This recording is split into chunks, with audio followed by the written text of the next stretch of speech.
ang hindi nagiging maganda sa iba natin mga kababayan, instead na maging positibo, mas nagiging negatibo po. Mas nadidinig pa ang pagbagsak sa integridad ng Pilipinas, parang talangka na pilit ibinabagsak kung anuman ang kapasidad ng ating bansa.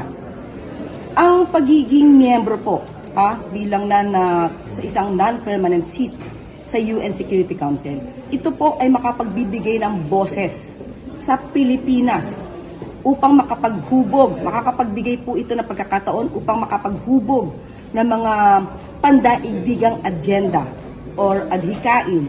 Pati na po makakasama sila para makapagbigay din po ng mga suhestyon para sa mga pagbibigay ng desisyon